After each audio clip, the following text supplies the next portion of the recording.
Down she came and found a boat beneath a willow left afloat, and round about the prow she wrote, "The Lady of Shalott." Monday, October 9th. That day we have off that we don't know what to call anymore. And today we have the HPE 2910AL48G. And it is a 48 port, 1 gig switch. And it does the party lights when it starts up. It's a bit loud, as you'll notice. Got a couple of fans in there, 3 to be exact. A couple being what New Englanders call more than 2. We're gonna do some upgrades to this. So let's get started. Let's look at our upgrades that we've got. Got some Noctua fans and a little box from your buddy in Sheboygan. Your boy in Sheboygan. The Noctuas are PWM 12 volt 44 times 4 by 20 millimeter. They should be. I hope they're the right size. Find out once we get inside.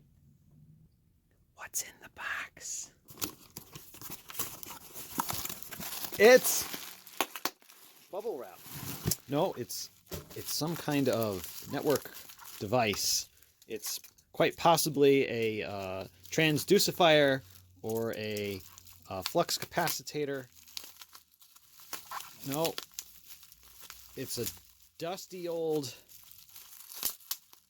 very dusty network card. Oh my gosh, this is terribly dusty. We're gonna have to clean this up first. But it's a 10 gig SPF module for the Switch. What was this, in the river? Seriously though, this thing is actually a little rusty.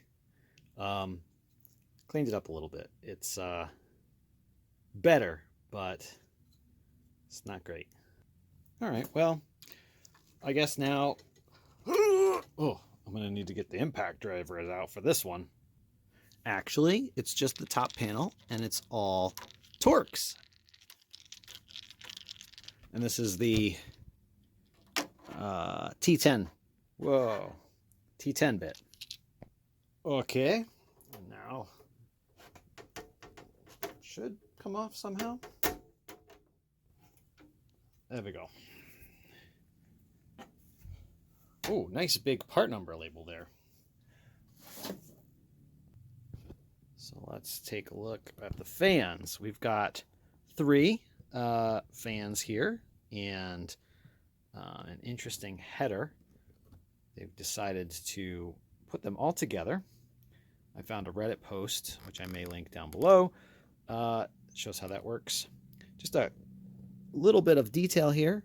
Got ProCurve networking lasered onto the heatsink. That's fun. Got a CF card here where everything is stored.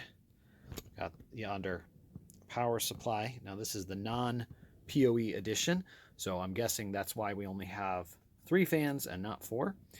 And there's some other bits and bobbins. Lovely camera work. Okay, let's see about removing these and figuring out how we shall wire them up. Tales from the Crypt.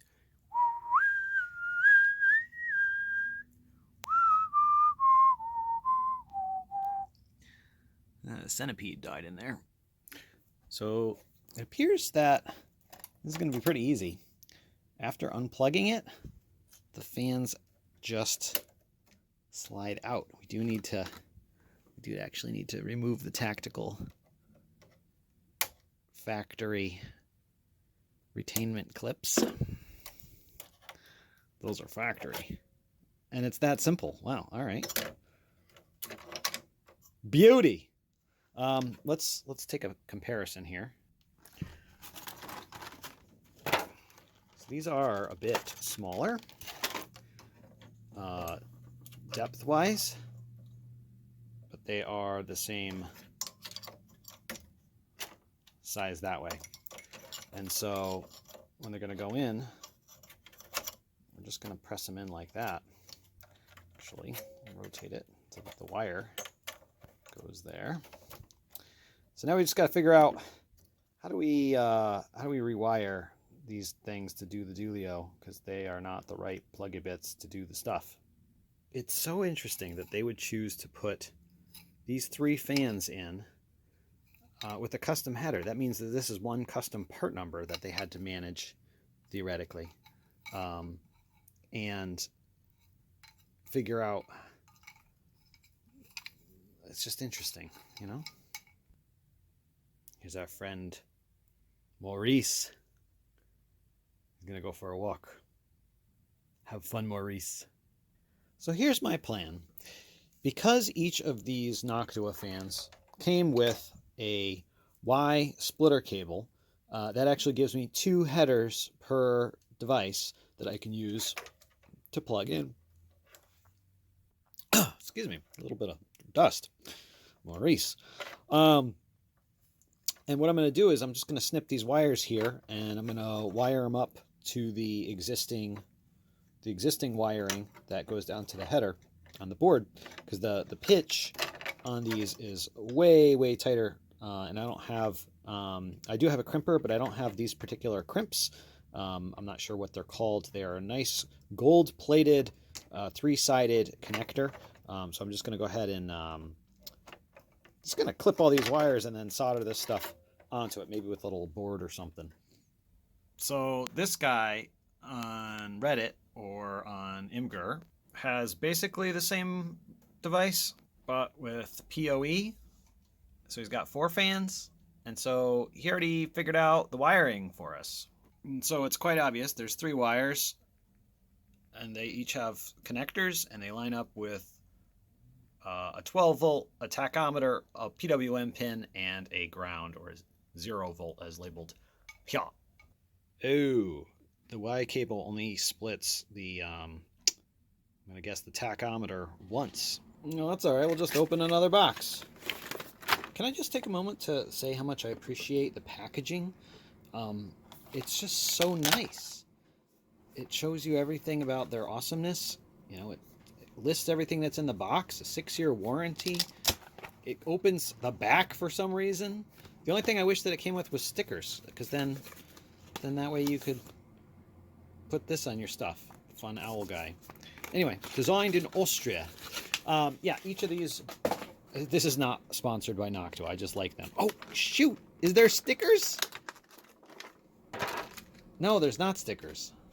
Come on, guys. You had a chance. I could peel it off there, I guess. Anyway, it's not sponsored. So I'm going to actually just take, you know, each fan comes with all these adapters. I'll just take one from each, and that'll give me my wires that I can work with. So I got 1, I got 2 from each fan, so I'm actually good now. Unfortunately, they kept things pretty simple. The yellow matches the 12 volt. It's the same. The blue is the PWM signal. That's the same. Black is for ground. The only thing is the color for each individual fan wire is for the individual fans. So here's my plan. I'm going to just strip the wires back, plug them all in, like wires to like wires, and then solder in my 3 fan headers. And Bob's your uncle. First one as an example. And there we are. There's our adaptator, ready to go. Just put a little bit of Kapton tape on the back and call it good. Here we go. Plug in our certified Noctua Y-NA adapter. And then go ahead and put these fans in. And regarding orientation, they were previously installed like this, label out, and the fans have this little guide on them somewhere. All right, so the rotation is this way, spin my thing in, and the airflow is into the case. So we're gonna, you know, should we do the same thing? I don't think we're gonna have the same air pressure. Sure, we'll try it. So we'll install them the same way. That's what we're gonna do. But we'll find out. how it does, how it chooches.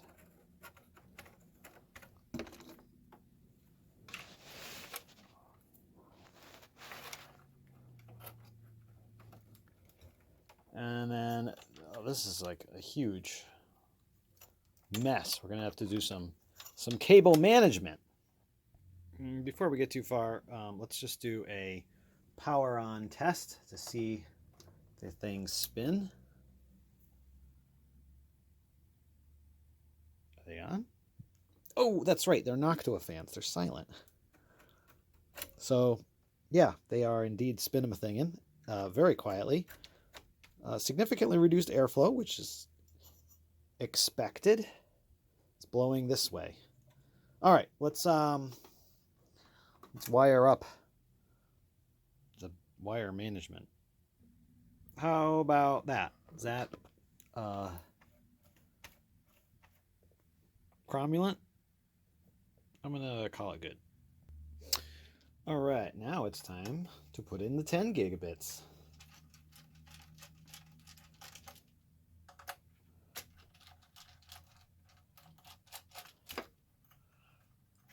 Oh, come on, you rusty old spoon. Get out of there. And slide that in.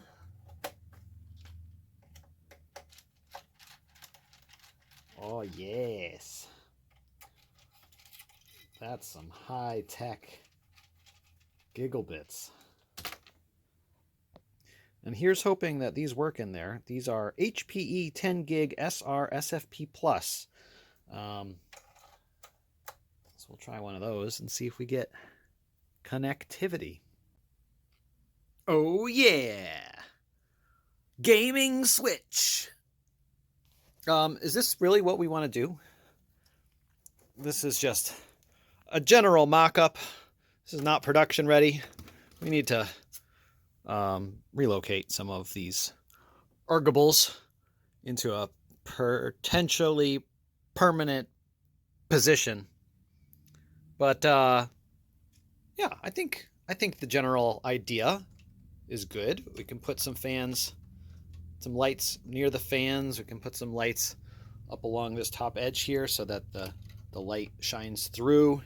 You get this cool in between the lines thing going on, you know, blurring those lines out those vents, even though it's going to be on the far side, but you know, maybe out the ports on the back, you know, just ergables everywhere. Oh, I like the green. Oh, that's not a good sign. Get out.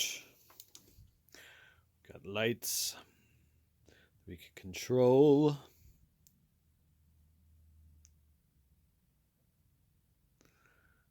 Of course, we've got all of the fun color effects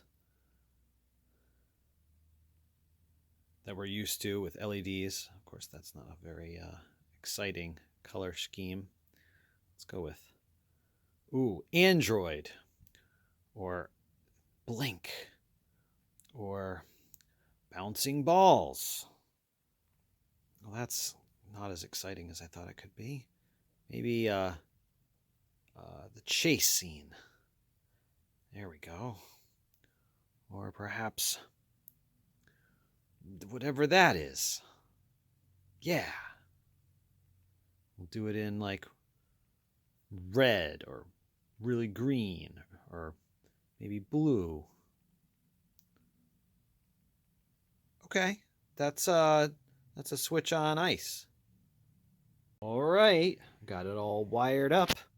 So it all starts actually back here. This is a USB port, and what I've done is I've just looped it through the back, and there's the ESP hiding underneath the edge there, and then the wire goes right there, and then comes around, does a loop, goes this way, does a loop, goes that way, takes an angle, does a little loop, comes around, and cycles across the front, across the line. Yeah, let's turn it on and see how it chooches. Okay, I had to disconnect the LEDs right here because the whole loop in itself is a little bit too big, and we can't talk to the whole thing. Not enough power, so we're gonna have to add a little bit more power into the circuit. Fortunately, I put this nice quick connect down there, and I can just insert another 5-volt source somehow. So this is a 200-watt 12-volt power supply. It's not easy to find 12 volts that I can pull off without taking the motherboard up. So I'm just doing this sketchy bit of bodging it right into the power supply line. Yeah, it'll be fine. All right, we got it wired up down here. Here's the little step-down converter, and I'm just gonna power things up. And we're gonna just 5.12 volts is probably perfect. So I'm gonna just go ahead and wire that up now. So we've got a mid-span power injector. RGB over Ethernet. I mean, the RGB is there and the Ethernet is underneath, so, you know, that makes sense, right? Okay, smoke test. Let's see what happens.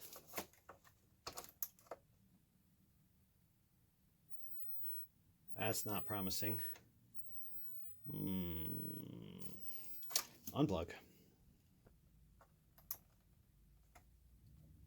False alarm. It was WLED. I needed to tell it that there were more LEDs. For example,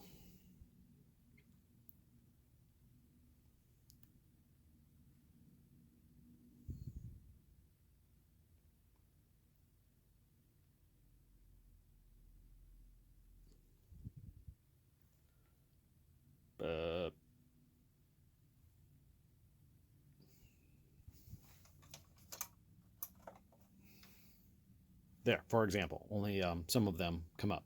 So now if we just add them back, so in total there are 118 LEDs. And now we can do all of the things. Go into just some kind of fun sequence of color. Do that for now. Let's put the case back on, see how it looks from the side.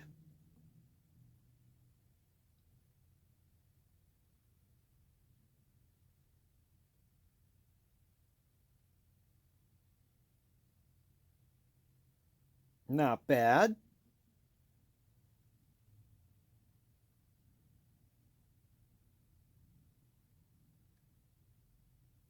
There we go.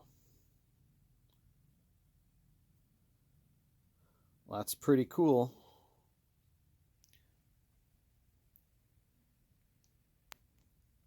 Danger! Too many IP addresses. Overload! The fault and locator are a bit less than helpful at the moment. Maybe we can cover up those light pipes a little bit better.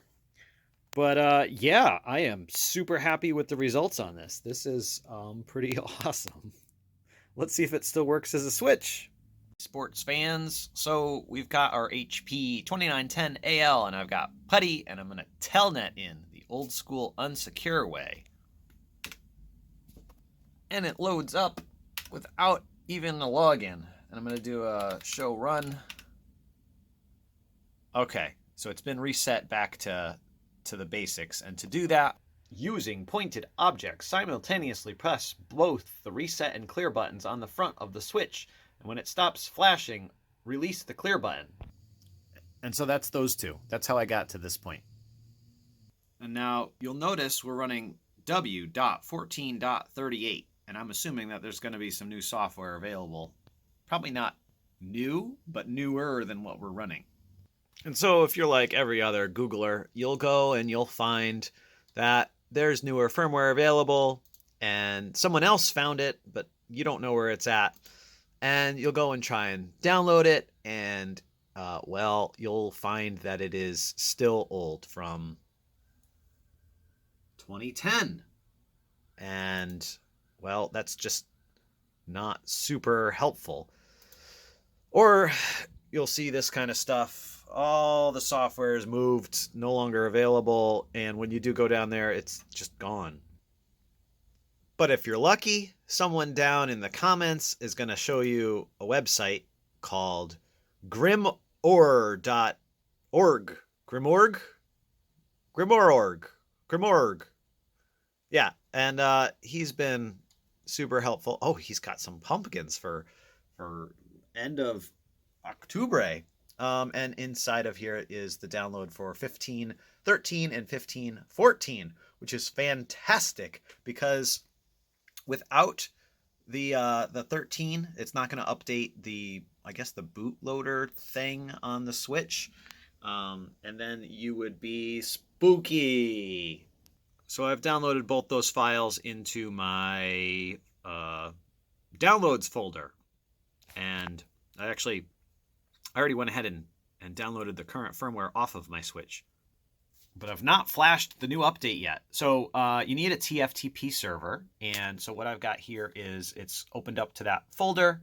And I've got it connected to the network card that's on that network. And so now it's available, if you will. And then all you got to do is just follow along with what this guy says. Show flash. And yep, we're running 1438. Copy flash secondary.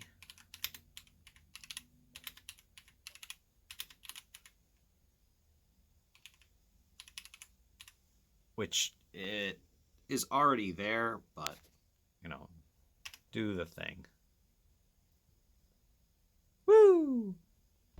And then we're going to do copy TFTP flash. Oh, I'm not typing. We'll just copy and paste them from now on. And so, oh, I typed it wrong.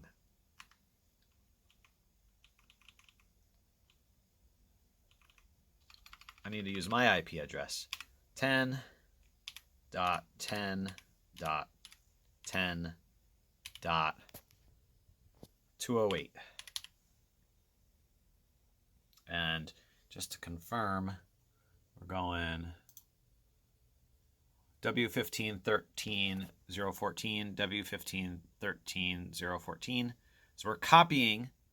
What we're doing is we're taking that download over TFTP from that ATFTP folder, and it's saying, grab the file from over there and copy it into the primary spot of the firmware location.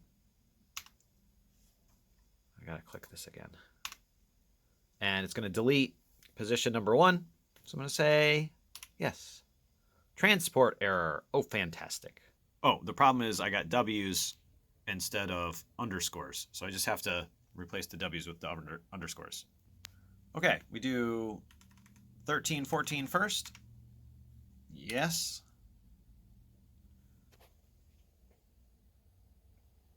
Minutes later, it's validating. It's taking a while, but it does say after somewhat of a lengthy process, it does come back up. And we want to reboot. Yes. And when that comes back up, we wait for it to reboot. Specifically, the blue light needs to go away. Blue light special, aisle 5. It's doing the thing. I don't like the fault light.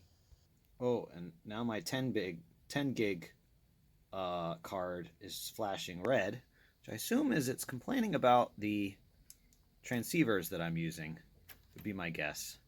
Or perhaps just the fact that they're offline. I'm not 100%. Either way, we'll just log back into the swoop. All right, now we're running 15, 13, 14. So we're basically just gonna do the, ooh, you've never previously logged in. Do the exact same thing again, but with the next firmware. Something I did find on the interwebs is SH Tech Trans, and it shows me the transceivers. And so right now it's saying they're unsupported, which we'll see what happens after the next firmware update, if that gets fixed. And we flash the new firmware. Oh, I gotta type it right again. And we wait, yet again, a lengthy time.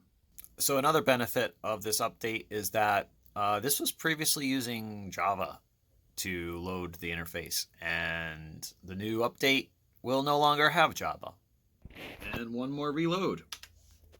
Yes.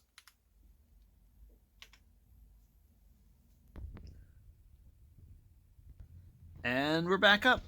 But unfortunately, it does not like my transceivers. Which is sad because they were the ones that I bought for my HPE or Aruba 2548p, and they're just more money down the drain. But now we have a new beautiful web interface, maybe sometime eventually next year sometime. Ah, there it is. A little slow, but functional. So it's supposed to be a J9150A, according to HP. And these are $14, so I ordered 2.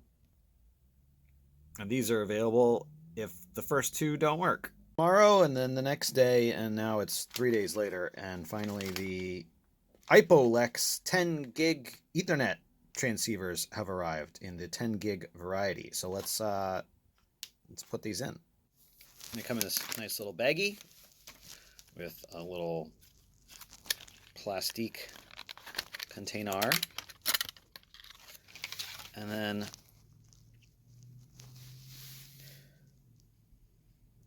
$10 gig SPF plus 850 nanometers. So now is the test to see if it will just immediately start blinking as soon as I plug it in. That's a good sign. No blinking. A green light. Oh, that's great. Plug in our fiber. And is this plugged in anything on the other side? No, that's why. Wrong one. Try the other one.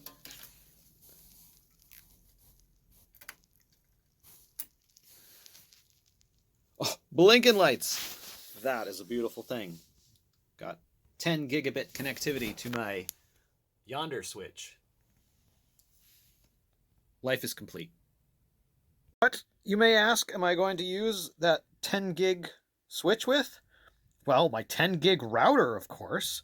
So I've got a dual 10 gig Intel 82599ES, a dual 10 gig router in this old 3rd gen Dell box thing. And yeah, we're going to turn this into a 10 gig router. Now, I have a 500 meg internet connection, so it's useless, at least for now. My router does support 10 gig, and I need to get a 10 gig copper Ethernet adapter that's compatible with this card, and I can connect the rest of it with fiber. So that's what's in the future on the Jaren website of technology. Join us as we do stupid things for no reason, but it's fun. Subscribe.